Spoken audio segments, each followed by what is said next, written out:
Eu sou João Paulo Cepa, sou professor, licenciado, bacharel e mestre em História Social pela Federal do Rio de Janeiro.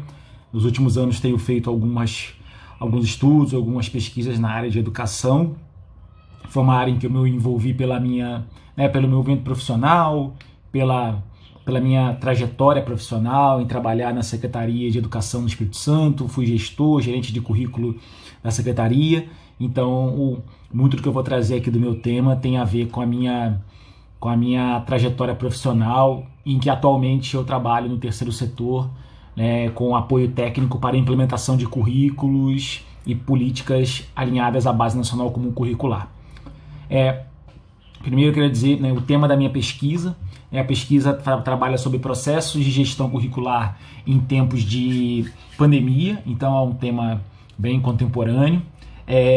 A pesquisa ela tenta responder a um problema, né, basicamente, que é entender quais são as respostas que os sistemas de ensino têm trazido para entender as questões da educação em tempos de pandemia, em especial a questão da gestão curricular, né, como os sistemas de ensino, como as escolas têm tentado trabalhar processos de implementação, de continuidade pedagógica a partir do currículo, considerando os contextos de ensino remoto, de educação precária, de menos mediação pedagógica, ou seja, menos presença do professor, menor comunicação com o aluno. Então a ideia, o problema maior é entender como que o currículo se organiza nesses processos de replanejamento, na tentativa de manter a continuidade pedagógica.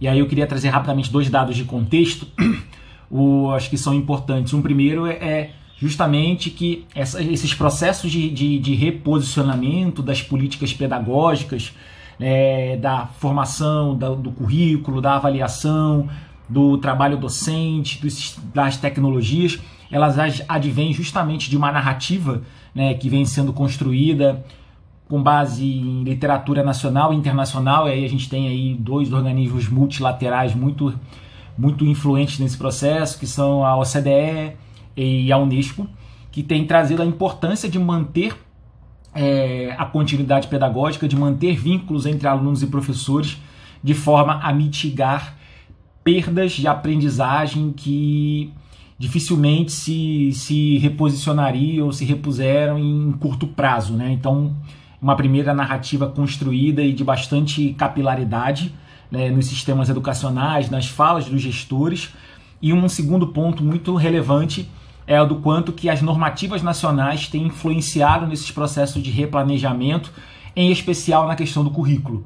E aí eu queria trazer principalmente os pareceres 5 e 11 de 2020 do Conselho Nacional de Educação, que trazem a necessidade de realizar um processo de priorização e de flexibilização curricular. E aí acho que é interessante a gente dizer o que é priorização curricular, já que esse é basicamente o objeto de estudo, né? Com base nas legislações e nessa literatura, né, que ampara o nosso trabalho, priorização curricular é a garantia de elaboração, ou melhor, a garantia de aprendizagens essenciais que estão presentes nos currículos, no caso do Brasil, alinhados à Base Nacional Comum Curricular, e que compõem a arquitetura curricular da maioria dos currículos a partir de 2019.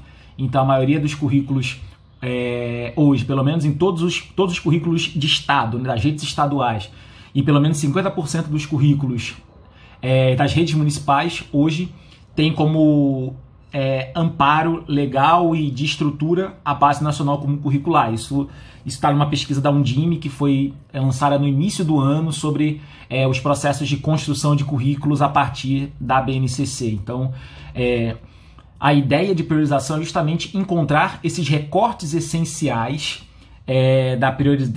dentro dos currículos para atender a essa estratégia de priorização curricular. Então, esse é o nosso objeto de estudo, entender essas políticas. E aí, do ponto de vista metodológico, a ideia é a gente aprofundar a noção de priorização curricular a partir de uma análise comparativa de duas estratégias de priorização que são antagônicas, quase dicotômicas. né? A primeira é uma análise de um processo de priorização curricular em tempos de pandemia que foi feito pelo Chile desde abril de 2020, que lançou vários documentos onde eles estabeleceram um recorte do currículo nacional, e esse currículo deveria ser aplicado nas escolas durante o ano de 2020 e talvez 2021. Então, a ideia é comparar esse modelo de priorização saído da secretaria com um modelo que a gente pode chamar de descentralizado, que é um modelo de uma rede, de um sistema brasileiro, o município de Porto Velho, estado de Rondônia, que desenvolve um processo de priorização curricular descentralizado, onde a partir de uma orientação da secretaria, os municípios estão realizando, as escolas estão realizando a priorização a partir dos professores. Então a gente não tem um currículo para todas as escolas priorizado. Cada escola terá o seu recorte priorizado a partir de um documento normatizador. E aí, justamente, a ideia é, numa perspectiva comparativa, tentar entender como que se deu esse processo, né? Então, entender um pouco do contexto nos dois territórios, entender quais foram os critérios para a seleção, como é a estrutura de implementação e, posteriormente, analisar os impactos. Vale dizer que essa pesquisa ela começa agora, e a ideia é que ela seja uma tese de doutorado, né? Para esse artigo, para esse evento, né, a análise ela se reduz a olhar para 2 exemplos, né, 2 estudos de caso, mas a ideia do doutorado é a gente olhar para isso com mais amplitude, né?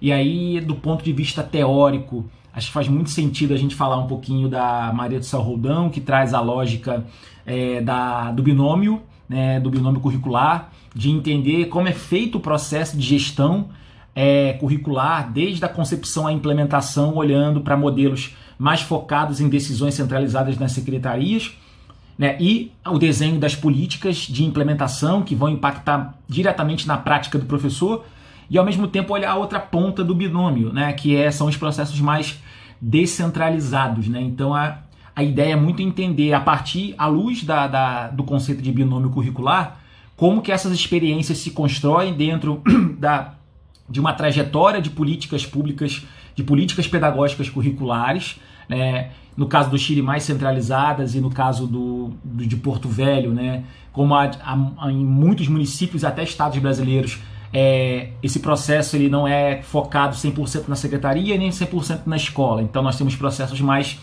descentralizados, e a ideia é muito entender como que esses processos se dialogam ou não dialogam nesse estudo comparativo.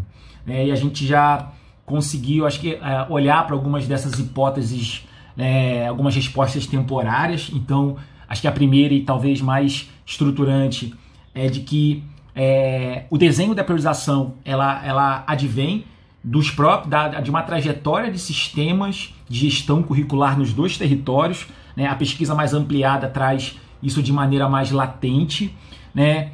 E o quanto que a lógica de priorização impacta também no desenho das políticas de apoio. Então, como que as avaliações diagnósticas das escolas estão ancoradas a partir dos currículos priorizados, e como que isso vai impactar na autonomia e nas escolhas dos professores, como que isso vai impactar no processo de planejamento dos professores, na definição de materiais. Então, a gente já consegue entender o impacto desses processos de centralização na definição dessas políticas, o quanto que no Chile isso está muito mais na mão do sistema e muito menos das escolas, e em contrapartida em Porto Velho, em Rondônia, a gente tem um modelo muito mais na mão das escolas. Eu acho que o último ponto é a gente trazer um pouco do que a gente entende como impactos importantes para essa pesquisa.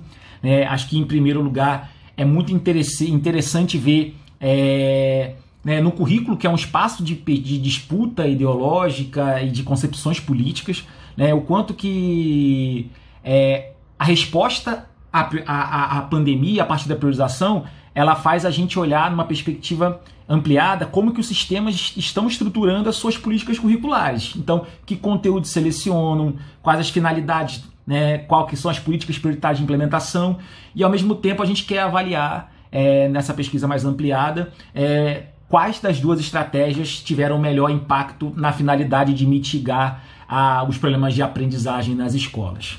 É isso, obrigado.